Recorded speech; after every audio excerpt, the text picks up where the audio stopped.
네, 안녕하세요. 오늘은 5월 13일 화요일이고요. 레위기 읽겠습니다. 14장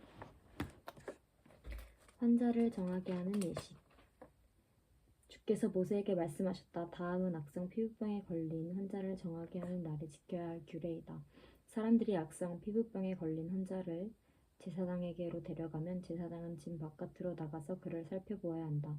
그 환자의 악성 피부병이 나았으면 제사장은 사람들을 시켜서 그 환자를 정하게 하는 데 쓸 살아있는 정한 새 2마리와 백향목 가지와 홍색 털실 한 뭉치와 우슬초 한 포기를 가져오게 한다. 그리고 제사장은 사람들을 시켜서 그 2마리 새 가운데서 한 마리를 잡아서 생수가 담긴 오지 그릇에 담게 한다. 그렇게 한 다음에 제사장은 백향목 가지와 홍색 털실 한 뭉치와 우슬초 한 포기와 그리고 그 살아있는 나머지 새를 가져다가 생수가 섞인 죽은 새 피에 찍어서 악성 피부병에 걸렸다가 정하게 된 그 사람에게 7번 뿌린다. 그런 다음에 제사장은 그에게 정하다고 선언하고 살아있는 새는 들판으로 날려보낸다. 정하다는 선언을 받은 그 사람은 옷을 빨고 털을 모두 밀고 물로 목욕을 하면 정하게 된다. 그리고 진으로 돌아온 뒤에 그는 이래 동안 장막 바깥에서 살아야 한다. 이래째 되는 날에 그는 다시 털을 모두 밀어야 한다. 머리카락과 수염과 눈썹까지 털을 다 밀어야 한다. 그런 다음에 옷을 빨고 물로 목욕을 하면 그는 정하게 된다. 8일째 되는 날에 그는 흠없는 수양 2마리와 흠없는 1년 된 어린 암양 1마리와 곡식 제물로 드릴 기름 섞은 고운 밀가루 10분의 3 에바와 기름 한 록을 가져와야 한다. 그를 정하게 할 제사장은 정하게 되려는 그 사람을 그 제물들과 함께 회막 어기 주 앞에 세운다. 제사장은 수양 1마리를 끌어다가 그것을 기름 한 록과 함께 속건 제물로 드리는데 그것은 주 앞에서 흔들어 바치는 제물이므로 제사장은 그것들을 흔들어야 한다. 제사장이 그렇게 하고 나면 정하게 되려는 그 사람이 속죄 제물과 번제물을 잡는 바로 그 장소 곧 거룩한 곳에서 나머지 수양 1마리를 잡는다. 속건 제물은 속죄 제물과 마찬가지로 제사장의 몫이 된다. 그것은 가장 거룩한 것이다.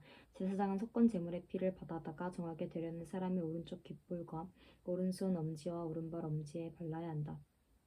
그런 다음에 제사장은 기름 한 룩에서 얼마를 덜어 왼손 바닥에 붓고 오른쪽 손가락으로 왼손 바닥에 부은 기름을 찍어 그 손가락에 묻은 기름을 주 앞에서 7번 뿌린다. 그리고 제사장은 손바닥에 남아있는 기름을 정하게 되려는 그 사람의 오른쪽 깃볼과 오른손 엄지와 오른발 엄지에 이미 발라놓은 속건 제물의 피 위에 덧바른다. 그리고 나머지 기름 곧 제사장의 손바닥에 남아있는 기름은 정하게 되려는 사람의 머리에 바른다.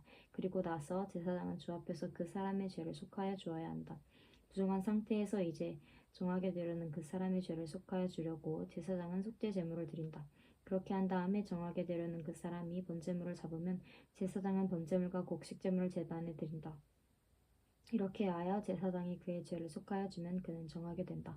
그러나 가난해서 그렇게 많은 것을 바칠 수 없는 사람이 자기의 죄를 속하여 할 때에는 그는 제사장이 흔들어 바칠 속건 제물로는 수양 1마리를 가져오고 곡식 제물로 바칠 기름으로 반죽한 고운 밀가루는 10분의 1 에바만 가져오면 된다.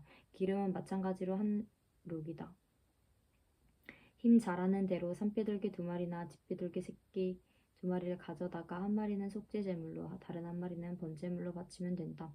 8일째 되는 날에 그는 정하게 되려고 바치는 이 모든 제물을 제사장에게로 곧 회막 어기의 주 앞으로 가져와야 한다. 그러면 제사장은 속건 제물로 드릴 수양과 기름 한 룩을 받아다가 주께 흔들어 바치는 제물로 그것들을 흔들 것이다. 그런 다음에 제물을 바치는 사람이 속건 제물인 양을 잡으면 제사장은 속건 제물의 피를 받아다가 정하게 되려는 사람의 오른쪽 깃볼과 오른손 엄지와 오른발 엄지에 바른다. 또 제사장은 기름 얼마를 왼손 바닥에 붓고 오른쪽 손가락으로 왼손 바닥에 부은 기름을 조금 찍어 주 앞에서 7번 뿌린다. 또 제사장은 손바닥에 남아있는 기름을 정하게 되려는 사람의 오른쪽 깃볼과 오른손 엄지와 오른발 엄지 곧 속건 제물의 피를 바로 그곳에 덧바른다. 제사장의 손바닥에 남아있는 기름은 정하게 되려는 사람의 머리에 바른다. 이렇게 하는 것은 제사장이 주 앞에서 그의 죄를 속하여 주려고 할 때 하는 것이다. 제사장이 이렇게 하고 나면 정하게 되려는 그 사람은 자기의 힘이 닿는 대로 가져온 산비둘기나 집비둘기 새끼 가운데서 힘이 닿는 대로 1마리는 속죄 제물로 다른 1마리는 번제물로 곡식 제물과 함께 바친다. 그러면 제사장은 정하게 되려는 그 사람의 죄를 주 앞에서 속한다. 이상은 악성 피부병에 걸린 사람이 정하게 되는 예식을 치르면서 넉넉한 재물을 바칠 수 없을 때에 지킬 규례이다. 건물에 생기는 곰팡이. 주께서 모세와 아론에게 말씀하셨다. 주께서 너희에게 유산으로 준 가나안 땅으로 너희가 들어가서 그 땅을 차지하였을 때에 주께서 내린 악성 곰팡이가 너희가 유산으로 받은 땅에 있는 어떤 집에 생기거든 그 집 임자는 제사장에게로 가서 집에 곰팡이가 보인다고 알려야 한다. 그러면 제사장은 그 곰팡이를 살피러 가기에 앞서 그 집안 사람들에게 지시하여 그 집을 비우게 하여야 한다. 그리하면 그 집 안에 있는 모든 물건이 부정하다는 선언을 받지 않을 것이다. 제사장은 집을 비운 다음에 집 안으로 들어가서 살펴보아야 한다.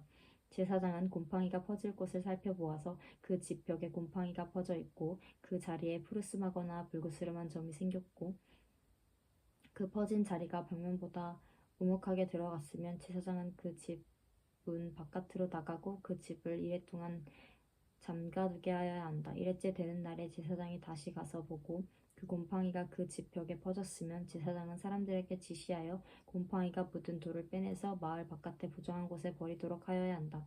제사장은 또 사람을 시켜서 그 집 벽을 돌아가며 긁어내게 하고 그 긁어낸 흙도 다 마을 바깥에 부정한 곳에 버리도록 하여야 한다. 그러고 나면 사람들은 다른 돌을 가져다가 그 빼내버린 돌이 있던 자리에 채워놓고 다른 흙을 가져다가 그 집 벽에 발라야 한다. 돌들을 바꾸고 벽을 긁어내어 다시 바른 다음에도 곰팡이가 집안에 다시 퍼졌으면 제사장이 가서 보아야 한다. 곰팡이가 정말 집안에 퍼졌으면 그것은 건물에 생긴 곰팡이다. 그 집은 이미 부정하게 되었다. 집 임자는 그 집을 헐고 돌과 제목과 집 건물의 흙을 모두 다 마을 바깥에 부정한 곳에 내다 버려야 한다. 특히 그 집을 잠가둔 동안 그 집에 들어간 사람은 그날 저녁 때까지 부정하다. 그 집에서 누웠던 사람은 옷을 빨아서 입어야 하고 그 집에서 음식을 먹었어도 옷을 빨아서 입어야 한다. 그러나 제사장이 가서 살펴보고 벽을 다시 바른 다음에 그 집에 곰팡이가 다시 퍼지지 않았으면 이미 곰팡이가 없어진 것이므로 제사장은 그 집을 정하다고 선언하여야 한다. 이제 그 집을 정하게 하여야 하므로 제사장은 새 2마리와 함께 백향목 가지와 홍색 털실 한 뭉치와 어슬초 한 포기를 가져오게 한다. 그 집 임자가 그 2마리 새 가운데서 한 마리를 잡아서 생수가 담긴 오지 그릇에 담으면 제사장은 백향목 가지와 어슬초 한 포기와 홍색 털실 뭉치를 살아있는 새와 함께 그 죽은 새의 피와 생수에 담갔다가 그것으로 그 집에 7번 뿌려야 한다. 이렇게 제사장은 새의 피와 생수가 살아있는 새와 백향목 가지와 어슬초와 홍색 털실로 그 집을 정하게 하여야 한다. 그런 다음에 제사장은 살아있는 새를 마을 바깥에 들판으로 날려보낸다. 그렇게 하여 제사장이 그 집의 죄를 속하면 그 집은 정하게 될 것이다. 위에서 말한 것은 모든 악성 피부병과 백선, 옷이나 건물에 생기는 곰팡이 또는 부스럼이나 뾰루지나 어루러기에 관한 규례로서 사람이나 물건이 언제 부정하게 되고 또 언제 정하게 되는지를 밝히는 것이다. 이상은 악성 피부병에 관한 규례이다. 네, 오늘은 14장 일단 한 장 읽고 또 1,000원의 아침밥 먹고 와서 이제 또 찍을 수 있으면 찍으려고요. 오늘 하루도 화이팅!